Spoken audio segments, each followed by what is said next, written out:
প্রথমে আমাদের এটা টেস্ট করতে গেলে আমাদের প্রথমে যেটা করতে হবে সেটা হচ্ছে দুইটা ভালভ। এটা হচ্ছে যে আমাদের ব্যাক অয়েল ভালভ, আর এইটা হচ্ছে আমাদের delivery oil valve. So back oil valve এখানে দুইটা সাইন আছে, একটা হচ্ছে অফ আর এই পাশে হচ্ছে ওয়ান। তো আমরা যখন কাজ শুরু করবো, কাজ শুরু করার আগে আমাদের এই ব্যাক অয়েল ভালভ অফ করে দিতে হবে, যাতে করে কোনো অয়েল আমাদের যে বক্স আছে বক্স থেকে যেন ব্যাক করে চলে না আসে। আমরা এটা অফ করে দিলাম, একবারে টাইট করে অফ করতে হবে। এবং সাথে সাথে এটা হচ্ছে আমাদের ডেলিভারি অয়েল ভালভ। প্রথম মেশিন অপারেট করার আগে আমরা এইটা অফ করে দিব। আমরা এখানে যেটা আছে এখানে এই পাশে ফাস্ট এবং এই পাশে স্লো, তো আমরা স্লোর দিকে আস্তে আস্তে করে ঘুরিয়ে এই পাশে স্লোর দিকে নিয়ে আসবো। স্লোর দিকে নিয়ে আসার পরে আমরা যখন স্লোর পর্যায়ে নিয়ে আসলাম, এখানে যখন স্লো হয়ে গেল, এরপরে হচ্ছে আমরা আমাদের ওইদিকে মোল্ড দেওয়া আছে অলরেডি, আমাদের যে মোল্ড সেটা দেওয়া আছে। এখন এই যে এইখানে ক্লিক করে এই যে ওয়ার্ক অর স্টপ এই বাটনে ক্লিক করে আমরা হচ্ছে আমাদের মেশিন স্টার্ট করব।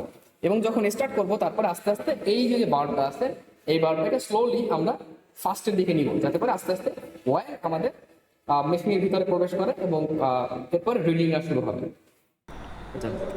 আস্তে আস্তে ডেলিভারি অয়েল ভালভটা খুলে দাও।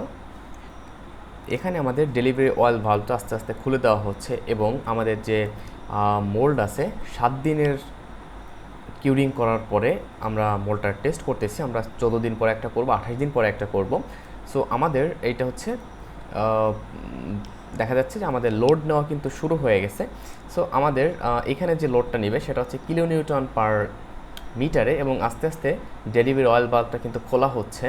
সো আমরা একটু যদি জুম ভিউতে দেখি, সো দেখেন আমাদের কিন্তু ক্র্যাক শুরু হয়েছে। যদি একটু খেয়াল করেন দেখেন আস্তে আস্তে কিন্তু আমাদের ক্র্যাক শুরু হয়ে গেছে।